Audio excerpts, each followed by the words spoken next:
everybody, it's time for another J9’s Patio Chat check-in. It is number 403. I hope that you're having a good evening. I just finished attending a wonderful event, the CBU Alumni Awards, and I had the privilege of hosting or sort of moderating the chat for the event, and it was a wonderful opportunity to reconnect with some CBU alumni and to congratulate the recipients of the CBU Alumni Awards. So I was really happy to take part in that, and I will mention a little bit more about that in a minute. Birthdays today. It is Annette LeBlanc's birthday, and I know Annette from home. Annette, I hope you're having a wonderful birthday. It is Victoria's birthday, and she is 8 years old, and Victoria's mom is Crystal, and her dad is Victor. So Victoria is very special. She has a special place in my heart. So Crystal, her mom is Diane, and her grandmother is Marie. And Marie was like a sister to my grandmother.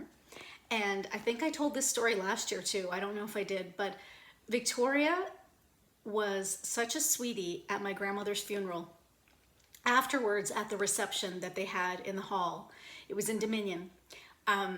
It was absolutely wonderful because Victoria was so calming. She was such a sweetie, and I was holding her, and she was just really, anyway, she just offered real comfort to me, and I will never forget it. It was just really beautiful. It really touched me, so I wanted to share that story with you. And I've told Crystal before, and I've told Diane, Crystal's mom, and of course, oh my God, Victoria's grandma. But, right, did I say, so I forget if so Marie is Crystal's grandmother, and she's Victoria's great-grandmother. I don't know if I got that right.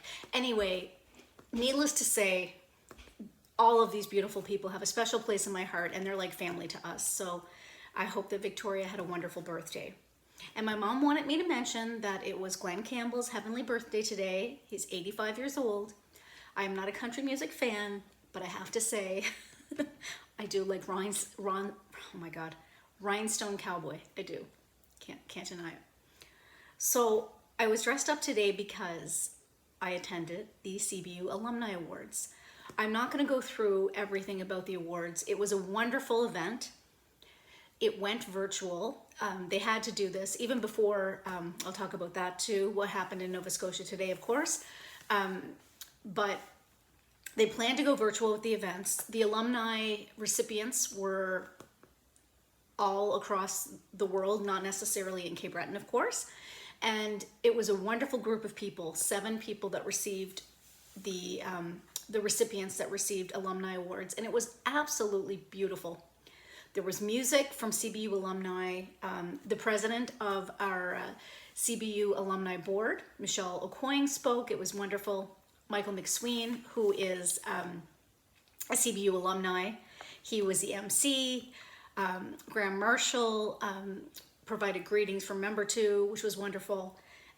It was just a great event. I want to thank all the CBU alumni staff, those on the board, everyone who was involved. Michelle, Steve, Stephanie, NovaStream, all the musicians, all the people that participated in the chat. I'm sure that I will have forgotten somebody, so my apologies. I do think everyone and anyone that was involved in the CBU Alumni Awards this evening deserves a big round of applause. And there was to be a watch party at Cider House, at Island Folk Cider. Jill McPherson, who of course is a CBU alumni, was to host it, but unfortunately they didn't go forward with that because of the increase in the number of individuals testing positive. So that was too bad, but I think a smart decision considering what was going on and what is going on. Anyway, kudos to everyone involved in the CBU Alumni Awards. Today's Earth Day 2021, and I will just encourage you to look up Jane Goodall's message for today. And actually, one of the award recipients, Dr. Hilda, actually also announced another award that she's going to, a scholarship, sorry. She's already has one scholarship in her name and has created a second regarding, connected to the environmental studies at CBU. So it was all very fitting for Earth Day. So shout out to Earth Day. Shout out that my mom got her vaccine today. I'm very happy about that. I have a lot of friends and family who continue to get vaccines. Makes me really happy.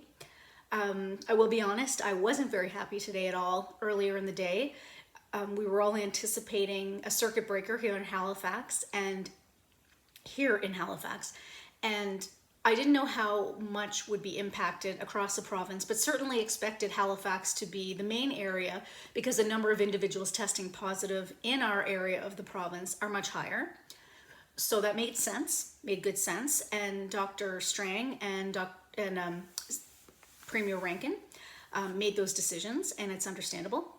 But we didn't know, of course, until the update exactly what was going to happen. And the update was supposed to happen at 1:30, and then it ended up happening at 3:30. So people were starting to anticipate there was even more coming. So essentially for 4 weeks, HRM, the Halifax Regional Municipality, is in mostly lockdown. Restaurants are offering takeout only. It's essential services. So gyms are closed, salons are closed. Malls are still open, but to a 25% capacity. I'm not entirely sure about that piece. So if I get anything incorrect, I would encourage you to check the Nova Scotia website because I am going on memory. I think I've talked about this before. One of the things that I find really challenging is that when people get nervous or they get scared, they sometimes tend to blame, and they're looking for somebody to point a finger at. And I want to say, and be very blunt about it, I'm not happy whatsoever with anyone. I don't care who they are, unless of course they don't have a choice, and that's a different thing altogether. But people that have the means or have the ability to isolate and don't, I don't understand it, and I don't have patience for it. However, I also don't have patience for the blaming and the pointing out of specific populations that are the cause of the virus that are not based on evidence. I really find that infuriating. So I just want to thank Darlene, my friend Darlene Stevens. I want to thank Ashley. I want to thank a few people, Michael, a few other people that reached out to me today and chatted with me because I was finding it really difficult to take all that in and some of the negativity that was coming across. Again, I think none of us have any patience for people that aren't following the rules, but my patience for people making snap judgments has, well, I never had it to begin with, but it's zero. So please be kind. Dr. Strang said that. Please be patient and kind with people. We don't know people's situations. We don't know why people do the things we do, or they do, I should say. Adsum House put up a post about being concerned about the homeless population, and I am too. There are some of us that can isolate very easily and some of us that can't. So please remember that. And also just remember that we're all, human beings. So can we please just take care of each other? So that's my message to you. It's been a long day. I am ready for bed. I am still happy though that I am dressed up, and despite, some challenges in the day, I still think I did a good job engaging folks in the chat for the CBU Alumni Awards, and I was so happy and so proud to be part of it. And it really is an amazing group of people that went to CBU and that are associated with CBU. So I'm glad I'm part of that. So I will leave it there. Take good care of yourselves. Take good care of others. I'll see you tomorrow. Bye.